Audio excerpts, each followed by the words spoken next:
شکر گزار بندہ اللہ تبارک و تعالیٰ کو بڑا پسند ہے۔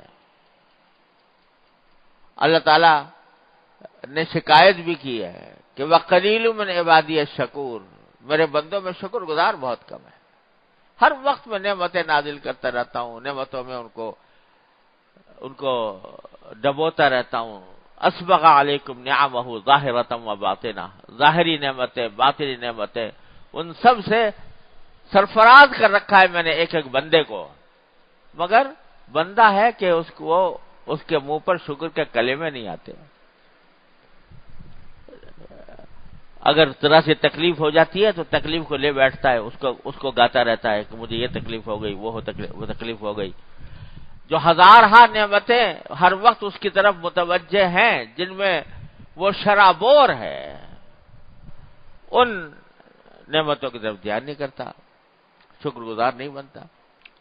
تو میرے بھائیوں، اللہ تبارک و تعالیٰ کا سب سے پہلے شکر ادا کرو،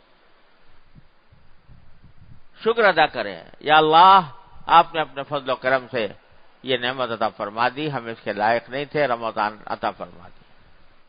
شکر کیا، اور پھر دعا کرو کہ یا اللہ، آپ نے یہ نعمت عطا فرمائی، تو جب آپ نے عطا فرمائی ہے تو اس سے فائدہ اٹھانے کی توفیق بھی عطا فرما دو۔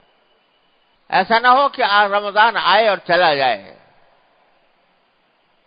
اور ہماری زندگی میں، ہمارے نام اعمال میں، ہماری مستقبل میں کوئی کسی بہتری کا اضافہ نہ ہو، والعیاذ باللہ، ایسا نہ ہو۔ رمضان جب آیا ہے تو اللہ اس رمضان سے ہمیں فائدہ اٹھانے کی توفیق بھی عطا فرما۔ پہلے شکر اللہ کا کہ اس نے عطا کیا، اور دوسرے یہ دعا اس سے کہ یا اللہ اس رمضان کی قدر پہچاننے کی بھی توفیق عطا فرما، اور اس رمضان کے اندر یا اللہ جو آپ نے انوار و برکات رکھے ہیں اور اس رمضان کے جو فوائد رکھے ہیں، اے اللہ ہم اس کے اہل تو نہیں ہیں، اہلیت نہیں ہے، لیکن یا اللہ محتاج ہے۔